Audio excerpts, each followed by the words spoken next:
ngayon.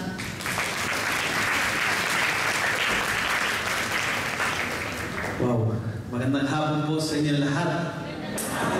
Wow, ang dami nyo. Nagkakagulat po kayo.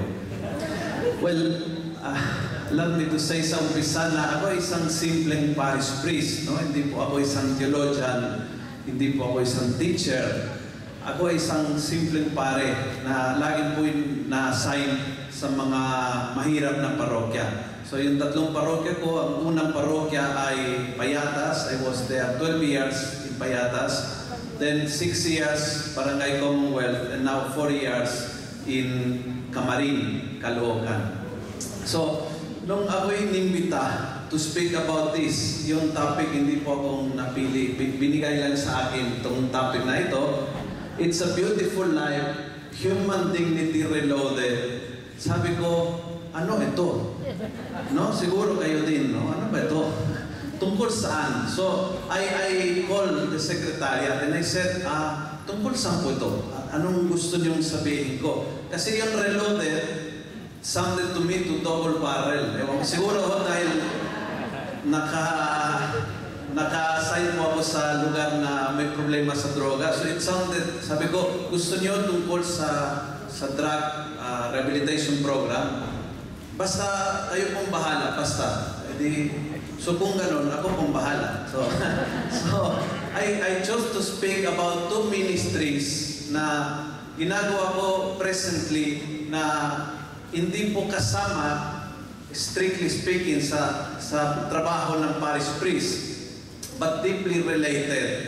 Una is yung mission sa social media. Lalo-lalo ang mission through social media para sa mga millennials.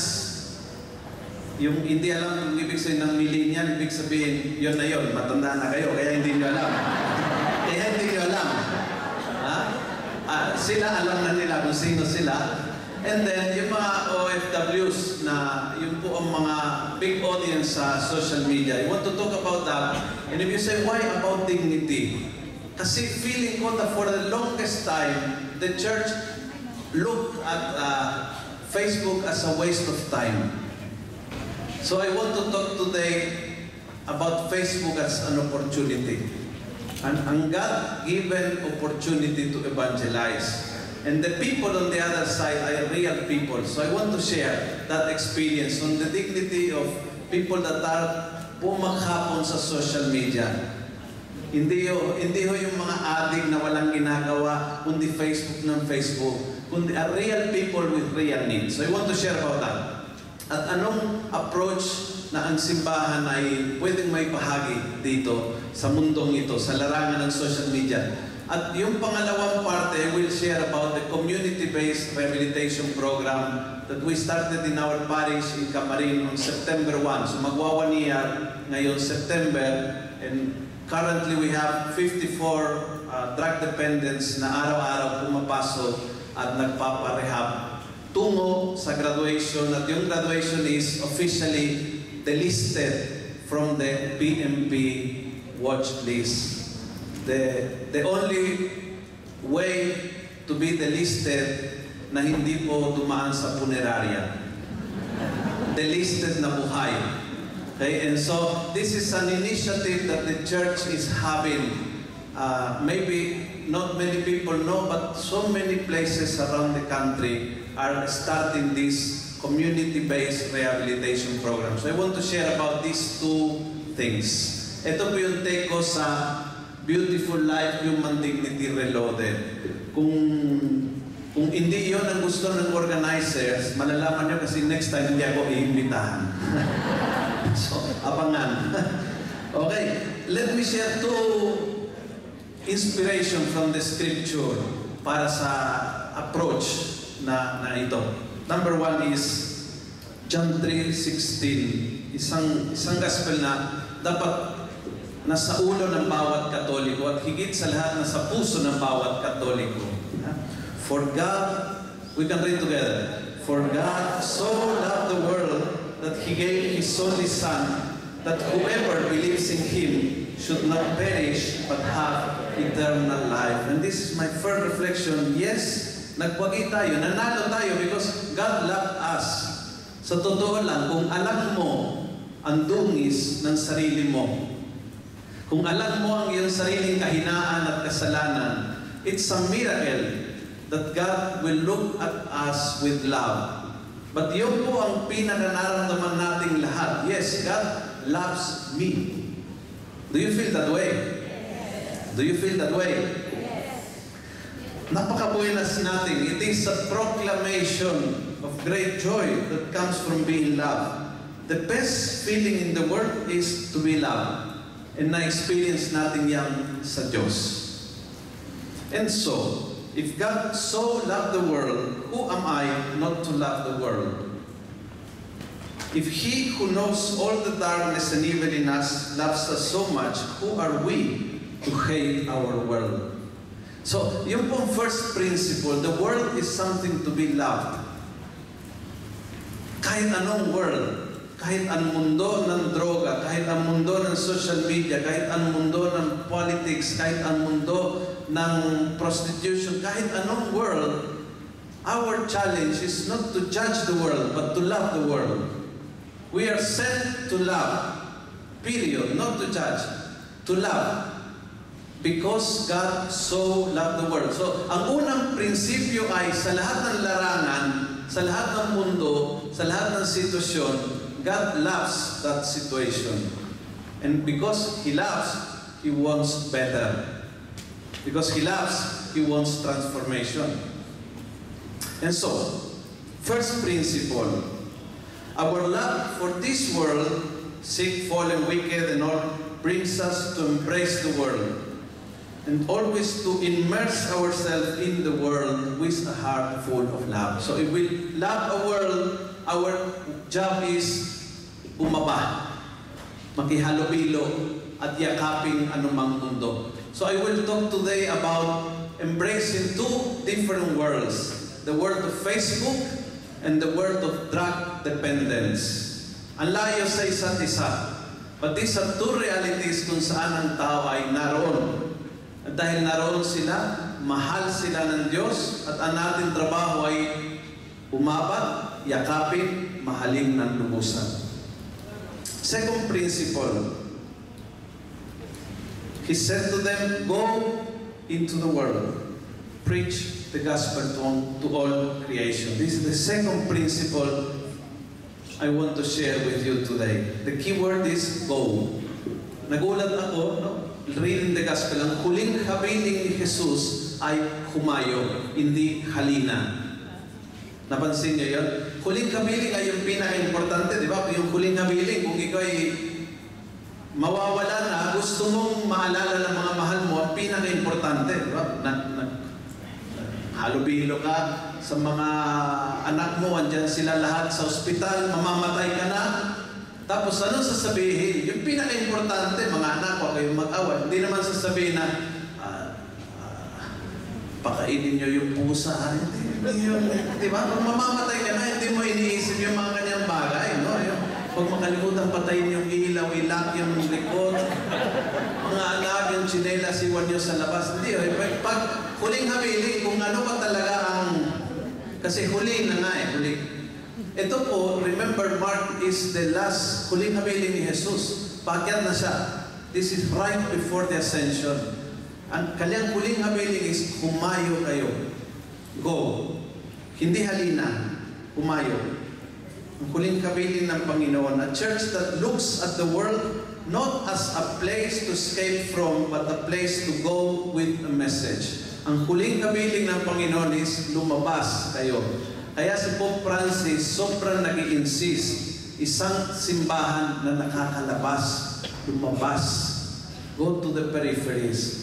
Di ba narinig niyo kay Pope Francis? Sabi niya, minsan mo na-pray, I imagine ang simbahan nakalag yung pintuan at ang Panginoon na kumakatok. But not from outside na gusto niyang pumasok. From inside na gusto niyang lumabas. Kasi minsan, binablock natin sa loob ng simbahan.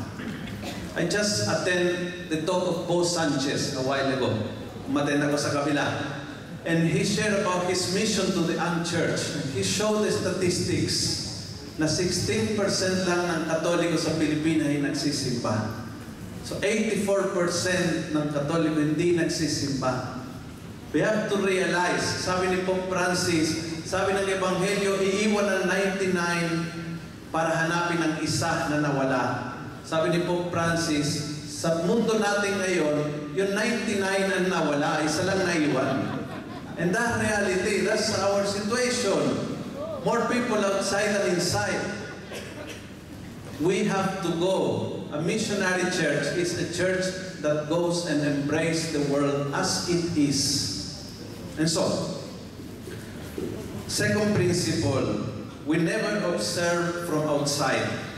We are called to go right into the world and to bring a good, positive message to people and to realities. We never look from outside. Kapag tayo ay tumitingin mula sa labas at naghuhusga lang, ang mundo natin ay lalong tumitiklop sa atin.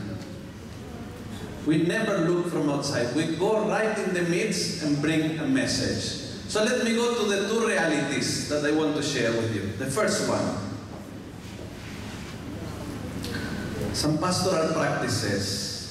First, social media.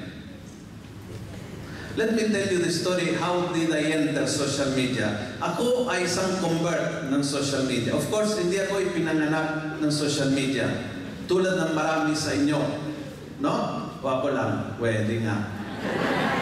Karamihan sa ating ay hindi pinanganak. Ako talaga inaamin ko, yung last paper ng theology ko ay typewriter pa.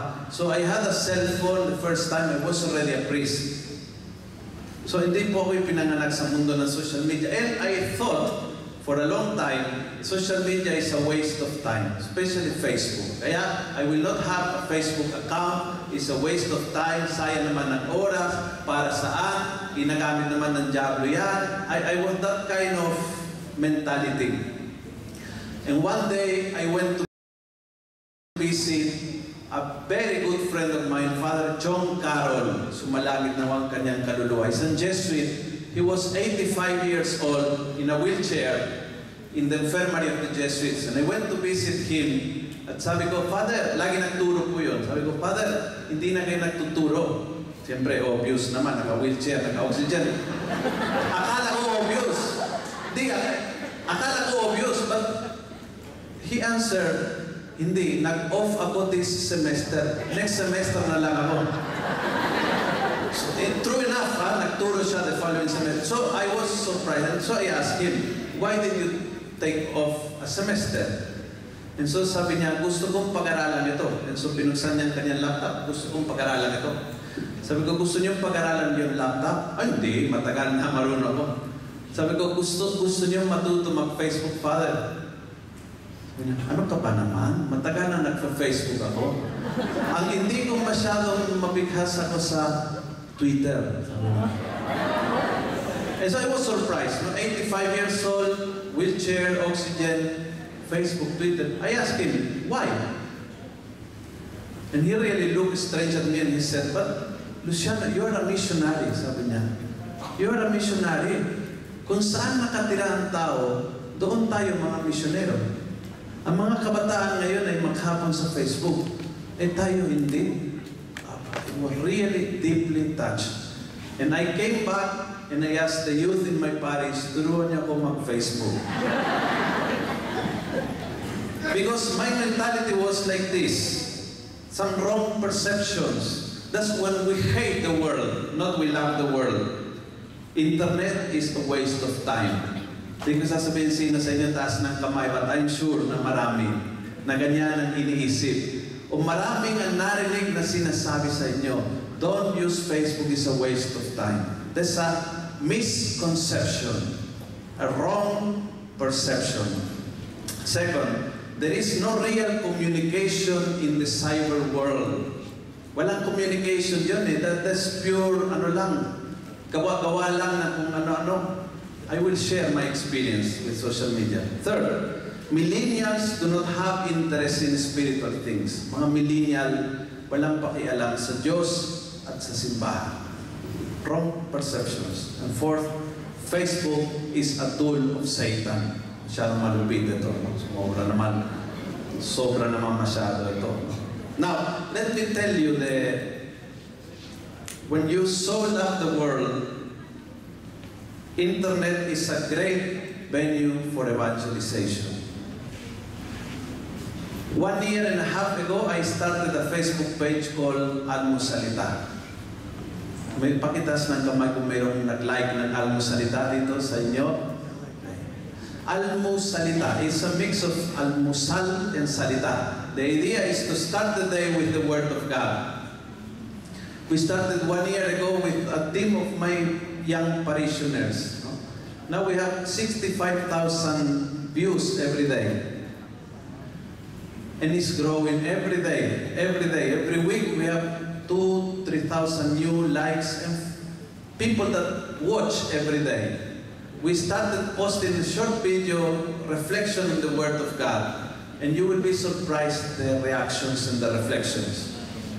And then people start to ask for prayer. So we put prayer intention. You can check in your Facebook page. And so people add their prayer intention. We have 150 to 100 prayer intentions a day that we offer the Mass for them. Now, after a few months, some OFW start asking, Father, nasa Muslim country po kami. Talagang walang simbahan ng whatsoever. Can you use yung live stream and live stream the Mass? So I asked the youth in my parish, live stream daw, ano yun? They said, sa Facebook, makano? Makano? Utang pare, makano? Gastos. Hindi o, libre po yan. Talaga? Yes. Pwede ba natin i-live stream yung Mass? Yes. Ano ba ang kailangan? I was expecting yung anong equipment ang kailangan. Cellphone lang po. Ha? Oo. Now you watch tomorrow, every Sunday, we live stream the Mass. 10 to 15,000 people watch the Mass every Sunday. Majority is usually 6 a.m. Tomorrow is 6 p.m. for another reason. But 6 a.m. every Sunday. But these are OFWs, on 90% OFWs. And then you start to get the feedback of the people. For example, the other day I was very touched.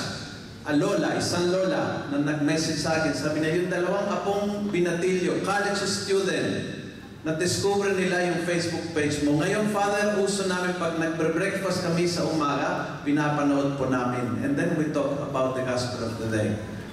Yung apo, nag-evangelize sa lola through social media. And not only that,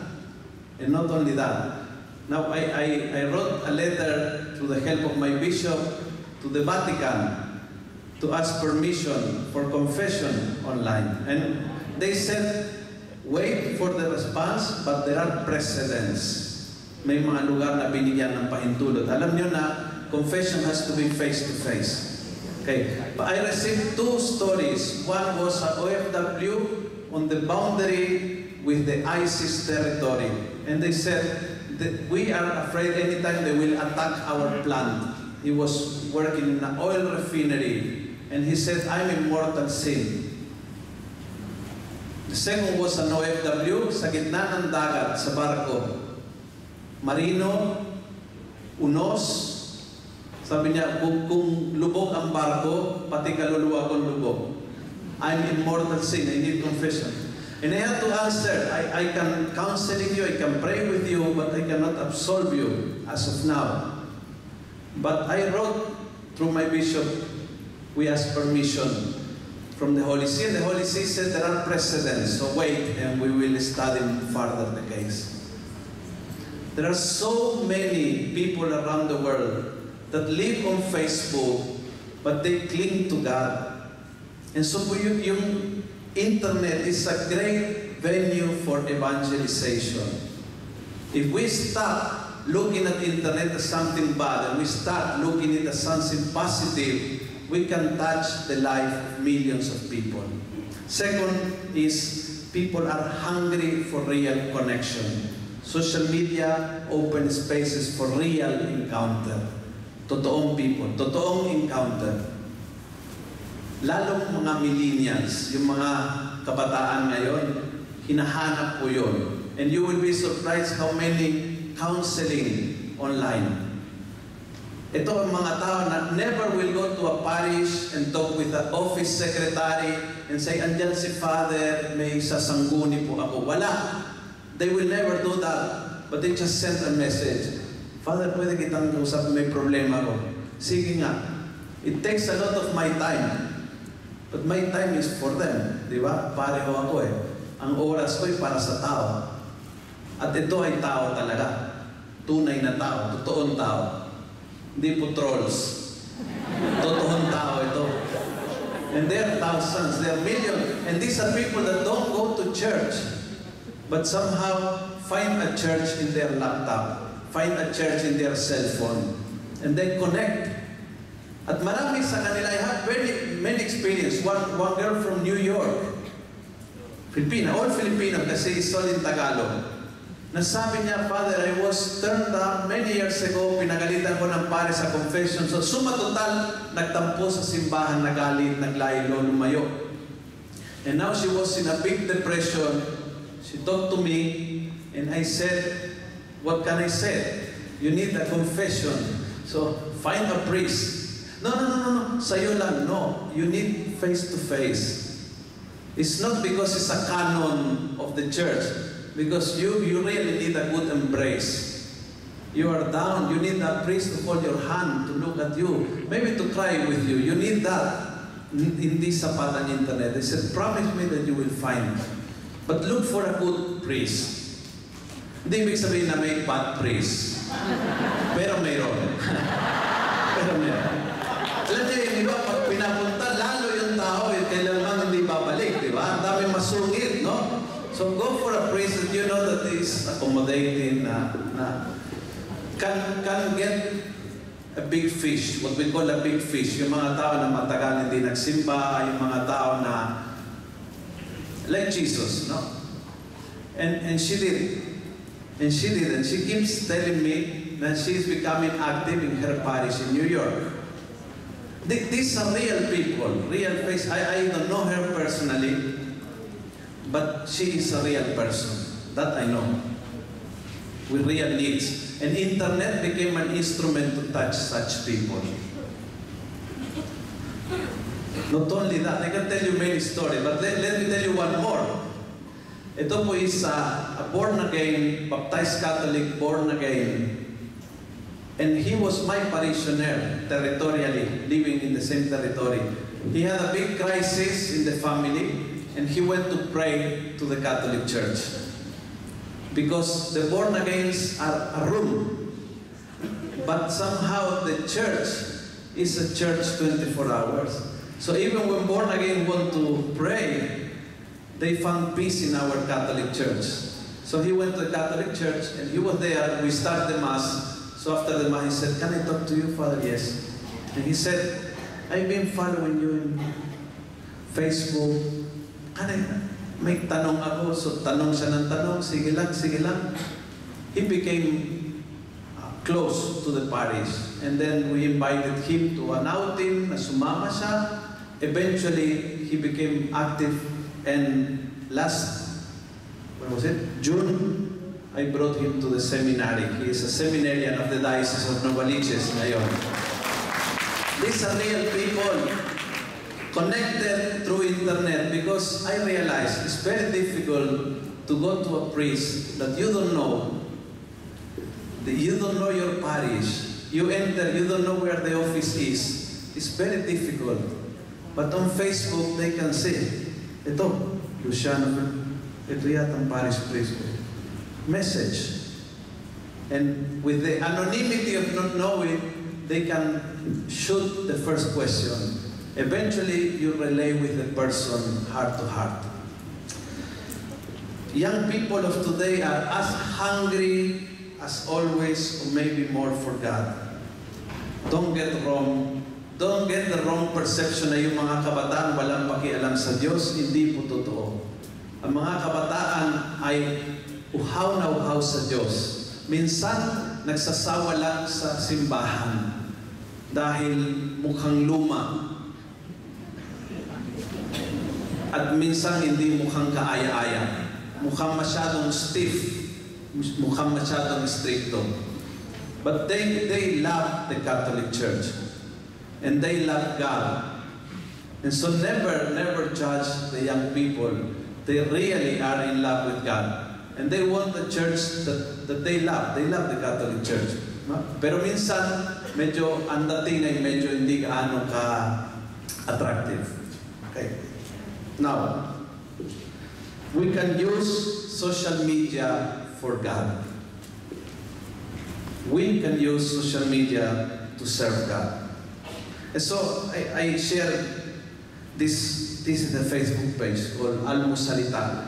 And we put some ideas that we want. First is to make the Word of God viral.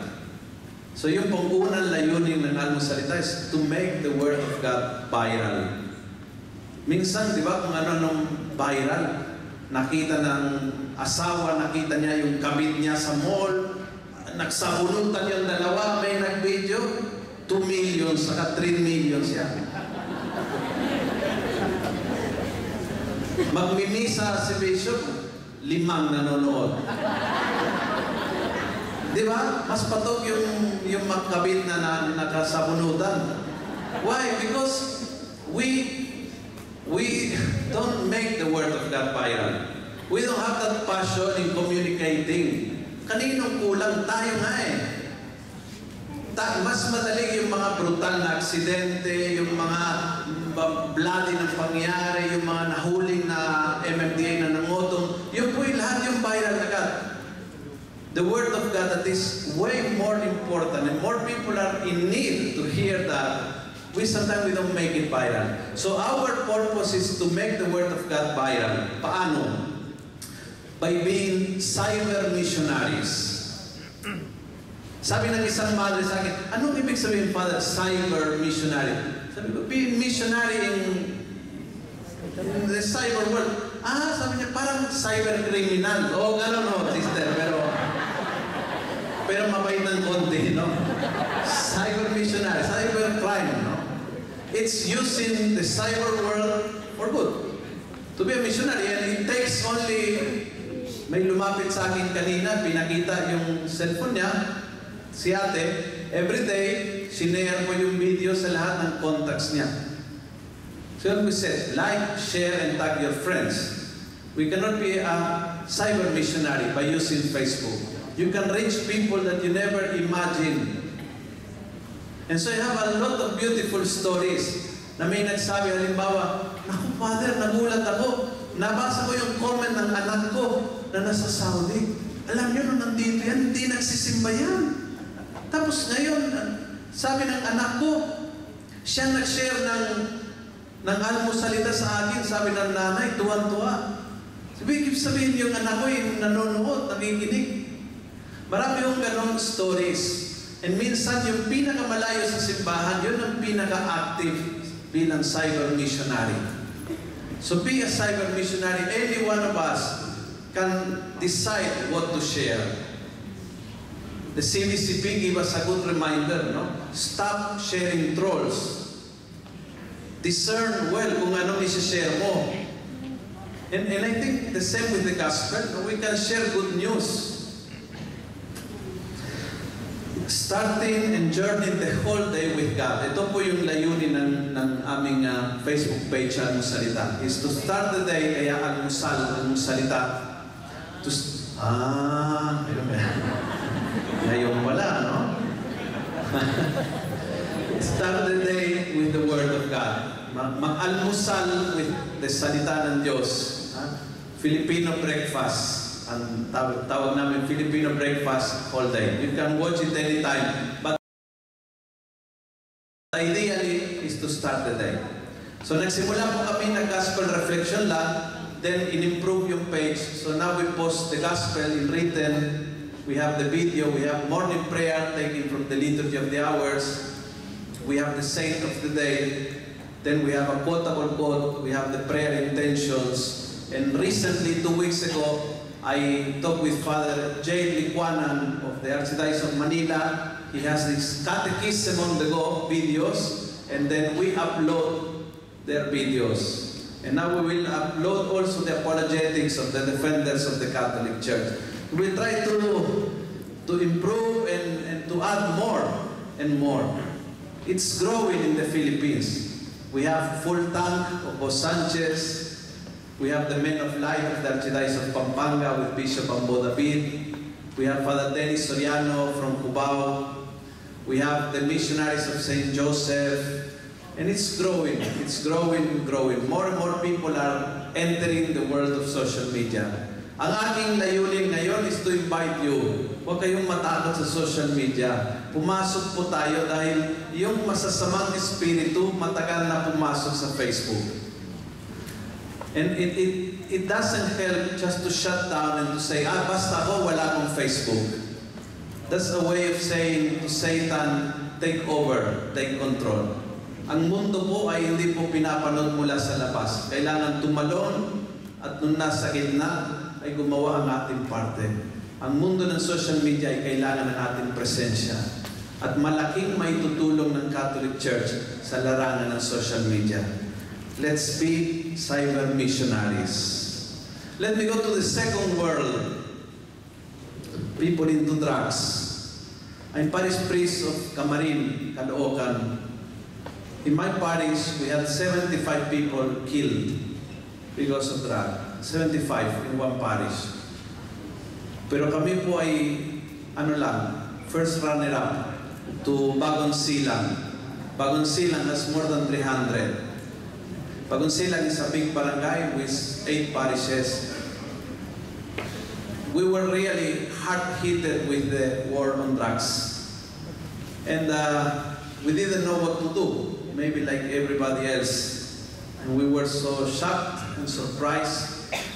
But awa ng Diyos, I have a very good pastoral council. And sa aming meeting ng Parish Pastoral Council, we said, hindi lang pwede tayong manood ng nangyari. At hindi din sapat na tayo ay magdasal lang. We have to do something to help the government in the work against drugs, but we have to do it in a Christian way. And so, some wrong perceptions tungkol sa mga tao na nasa droga. Number one is, all addicts are criminals. This is wrong. Hindi po lahat ng na nasa droga ay kriminal. I'm sorry to tell you, but this is wrong. Hindi po lahat ay kriminal.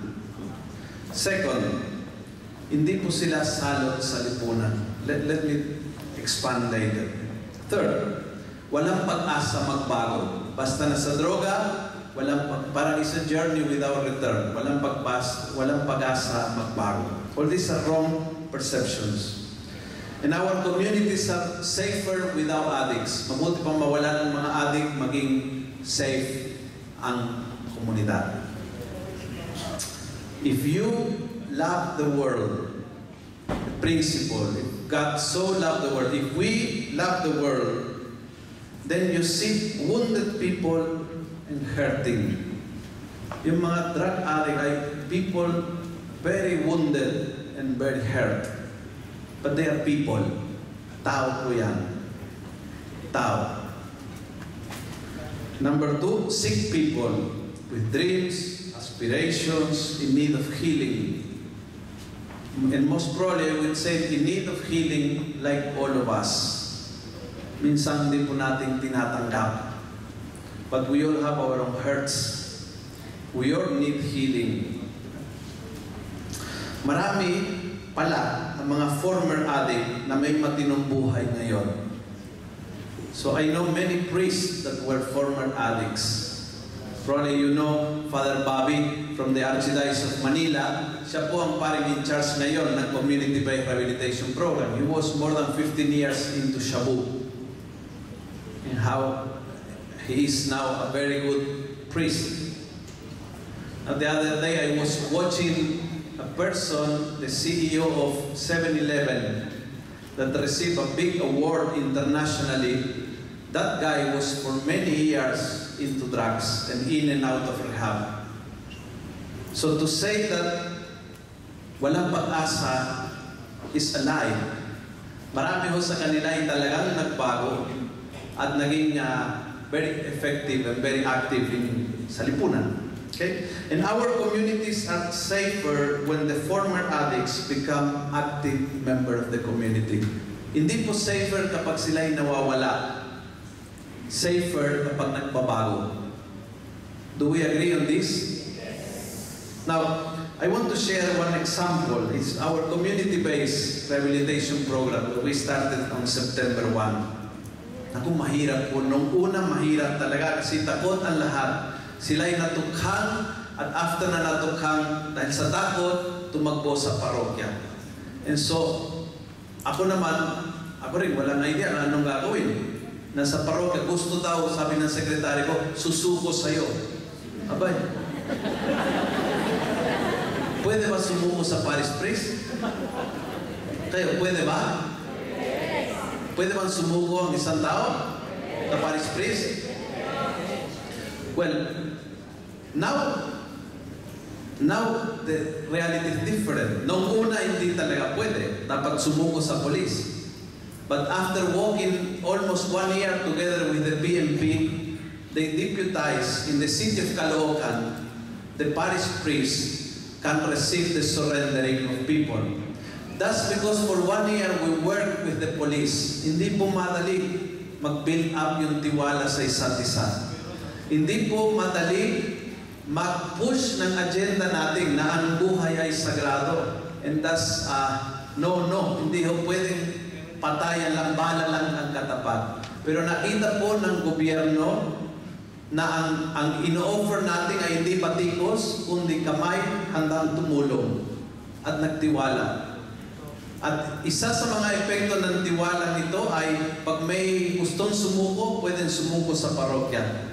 And then, the parish will process the papers without going through Pero hindi po ito ang pinaka-importante. Ang pinaka-importante is nakasundo kami ng PNP, ng PDEA, that after the rehabilitation, it takes 6 months.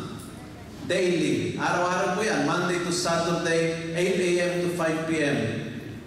After 6 months, and every week drug test. Kapag negative for 3 months, they will be graduated. At anong ibig sabihin ng graduation? Tatanggalin sila ng watch list.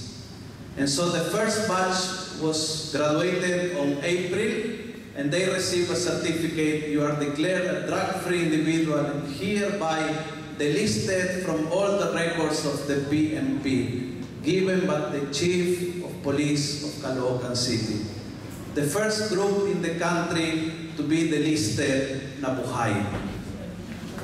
Hindi ho, cross out dahil. And this took a lot of effort for the whole community, but it's possible. First thing I want to share with you, in whatever topic, we can do something. We cannot do everything. But walang topic na we cannot do anything. May magagawa tayo. Pero let me tell you, ang batikos at yung pananalita lamang ay hindi sapat na gawa. We need to do things to help. Ang tao na nasa droga, kailangan ng tulong para makalabas ng droga. Ni ang tukhang ay sapat. Dahil hindi makuha sa takot ang pagbabago. A sickness needs professional intervention. And so, the church has a lot of expertise on psychosocial intervention. Yung pong ating kayamanan at yung pong pwede natin gawin. We can do something. Second is, the first question we always should ask is, how can I help? Paano ko makakatulong sa problema ito? Yung po naging discussion ng aming pastoral council. Noon napag-usapan namin ang patayan, we had 2 groups of thinking. Some of the PPC members said, let's make a lighting candles para sa namatay, no, as a way of protesting. And then kalahati sabi nila, walang silbi yung kandila lang kung hindi natin matulungan yung buhay pa. Kasi yung may problema yung buhay pa natukhang na pag hindi magbabago papatayin, anong gagawin sa mga yon? And so eventually this second line of thinking took over. The question was, how can we help? And that's where the community-based rehabilitation program was born. Give a chance, a place, a community, and also the professional intervention that they need. Yung po na desisyon ng aming parokya, give these people a chance to change. But also give them a place. Hindi nila alam kung saan pupunta. Pag pinapunta mo sa police station, takot. Sabi, siyempre, kung magamit ka ng droga, pupunta ka ng pusa sa police, hindi Sa barangay, takot din sila. Kasi hindi nila alam. Pero sa simbahan, hindi sila takot. So give them a place, allow them to stay in the church, and then give them above all a community. Alam niyo, ang pinakamaganda nangyari sa akin, nung bago ang programang ito, nahirapan kami kung paano silang tawagin. Kasi ako, foreigner po ako, halata no? Foreigner. So, medyo, hindi po ako masyadong metikuloso sa mga tamang salita. Kaya, ang tawag ko sa kanila nung una, mga adik. Sabi ng mga parishioners ko, Father, nakakasakit naman ng damdamin. Ba't naman? Adik naman Pero, hindi pwede ko sabihin adik. O sige, so, paano nga? Di tawagin natin mga recoveries. O surrenderies. Muna, surrenderies. But then, hanggang kailan surrender? Nag-surrender na now recoveries. No. Dapat people with substance abuse. Ay, mahirap yan, Father. Dito sa amin, mga squatter, anong big substance abuse pala yan. Di, nahirapan kami. Hanggang sa isang meeting, I remember, I told the people, why don't we call them by name? Nahirapan pa tayo. Tawagin natin. Sila Rolly, sila Karen, sila Oliver. Ba't kailangan may pangalan pa? Di ba? Let's just call them by name. And that make a click on us. We start to see them not as a different, but another group of the parish. And so, yung pinakamaganda, yung araw ng graduation, nagkaroon sila ng graduation, the mayor was there, chief of police was there, the bishop, and then on the day of the graduation, gave the certificates, the listed from PNP, tuwan-tuwa sila. And then I introduced one by one. I said, ito po si Karen, dati gumamit ng shabu ng 10 taon, ngayon po pinakilala ko sa inyo, bagong lektor ng ating parokya. Umupo siya, pangalawa, ito si Oliver, kanyang asawa, mula ngayon, bagong lay minister ng ating parokya. Ito si Jaya, isa-isa po ay pumasok sa isang ministry ng simbahan. And I think that was the biggest point, to make them feel part of the community.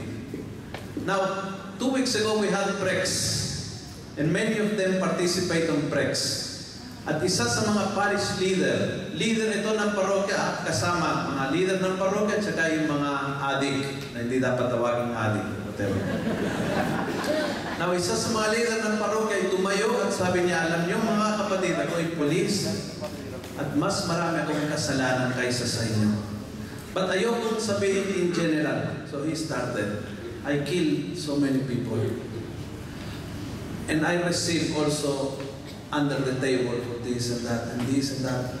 And he said, itong Kuya Willie niyo ay isang sinner na binatawan ng Diyos.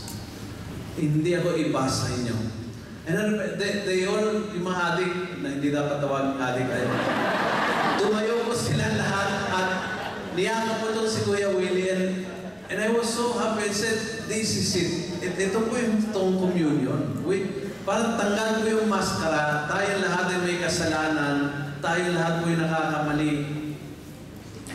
Sila ngayon, galit yung presidente sa kanila, so silang kawawa ngayon kung yung next president galit sa mga chismosa, kalahati ng mga parokya, patay. Di ba? I mean, nakataon lang, nagalit siya sa shabu. Pero alam niyo, I mean, speaking seriously, and I told this many times to the police, no? I said, you know, scientifically, alcohol is as bad as shabu. Scientifically. Even scientifically, the effect on the brain is worse. Now, ilan po sa mga pulis na galit sa kwan ay alcoholics. Nakataon lang ng presidente ngayon ay galit sa shabu. And thanks be to God, kasi cancer po sa lipunan yung shabu na yan. But we have to remember that it's not the only problem that we have in the country. And any person with a problem, maybe shabu or alcohol, is always welcome in the church. But we need to create a space. Madaling sabihin you are welcome. Pero kailan? Welcome kailan? Pupunta ako ngayon, may maghihintay sa akin, anong gagawin? So I think what we realize in the parish is we can give them a chance if we give them a place to go. Every day, kasamang pagkain. Siyempre, maghapon ka doon, kakain din. Lahat po yun, kasama. And then, what to do? May mga sessions, kailangan mag-walk. May counseling, may psychologist, may psychiatrist. But basically, build community. That's something that the Catholic Church is expert at. We are expert at building communities. Yung pong mission natin, at yun ang pinakakailangan ng mga nasa droga. Yung mga addicts na hindi dapat tawaging addicts. Yung po, they are disconnected and they need connection. Yung drugs, painkiller po yan para matanggal yung pain ng disconnection. And so, we can, ito po yung aking advocacy, at talagang mahirap, hindi po madali, but we can engage the government because we are trying to serve the same people. Hindi po kailangan awayin ng gobyerno. Pwede po tayo makipagtulungan sa gobyerno. Hindi po madali, sa totoo lang. But hindi rin imposible. I think ang ating mission is not to put walls, but to create bridges. And it's possible to work with the government. For 1 year, we have been working together. The LGU of Caloocan is sobrang matulungin. Sobrang matulungin. Yung PMP ng Caloocan ay sobrang cooperative.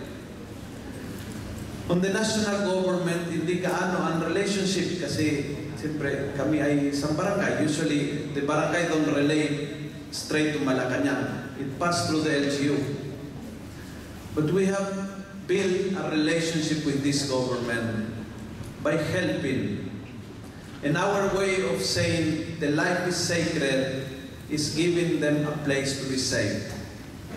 And that's our way of saying, itong mga ito, sagradong buhay nila, kahit durog sa droga, naniniwala na may second chance sila. At basta sa programang ito, huwag na huwag niyong galawin. And they stood their promise. Few months ago, 2 months ago, we had a meeting in Ateneo, lahat ng practitioners ng community-based rehabilitation program around the country. This mayroon din sa Mindanao, sa Visayas, sa iba't ibang parte ng Luzon. And we were sharing our stories. We realized yung mga community na may ganitong programa, nag-drop yung killings. In all the communities with this program, community death, or how do they call it, death under investigation, dropped. This is our way. And then, you need to risk your life to save the people. Mas madali po yung Facebook. Sa totoo lang. It was not easy to take the first step on the work of drugs. It was dangerous. We had the threats. It wasn't a walk in the park. Or it was a walk in, sabi ni Miriam Santiago, it was a walk in the park, Jurassic Park. It was a difficult first 2-3 months. But now we are happy as a parish that we risked at the beginning. And we realized that it paid. We are already in the 3rd batch. Now they are 54. under recovery. And the first were 6, only 6. The second, 15, and now 54. Dahil nawawala po yung takot, dahil nakita po na hindi po pinapatay, at nakita na nagbabago talaga. And so the community and everybody, and even last Saturday, yung mga friends ko sa Facebook, nakita nyo, I gave a talk to the generals, all the top generals in Camp Crame. And I was so afraid. Hindi naman nagpapatayin ako, but to talk about this in front of the generals. But I was also so happy that they reached out.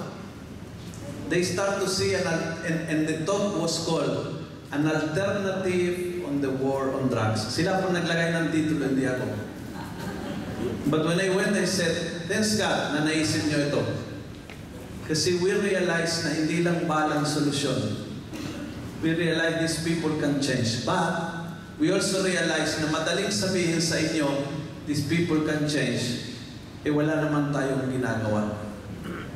So we realize that our word is only heard when we walk the talk. And so these people eventually start to listen that there is an alternative way. You know, when I was young, noong panahon na yan na bata ako, nag-approve yung abortion in Europe and US. And the world, the Catholic world, was on arms against abortion. Many people said abortion is a sin, don't approve abortion, hindi pinapansin. Pero may one person that was really hurt, Mother Teresa of Calcutta, because she went to United Nations and she said, abortion is the worst crime someone can commit. Please, don't kill them. But she added, send them to me. And that was the big difference. She opened hundreds of orphanages for that, to walk the talk. Kasi madaling sabihin sa isang nanay na buntis, kung mong patayin yung anak sa sinapupunan mo. Pero if I don't tell her what do I do with this? But Mother Teresa was very concrete. She gave the message, don't kill them, but she gave also a solution. If you don't want, give it to me. And it was not rhetoric, hindi po sabi lang. Nagtayo siya ng 100 more orphanages around the world. Alam niyo, sa tingin ko, yung ating simbahan dito sa Pilipinas, lalakas pong ating boses sa harap ng gobyerno when we tell the government, don't kill them, but send them to us. Monday to Saturday, we will give them sessions, psychologists, psychiatrists, food, place, and we will treat them as our brothers and sisters. But don't touch them kung hindi makita tayo. And I think they will listen because you don't only denounce, but you are offering a concrete solution.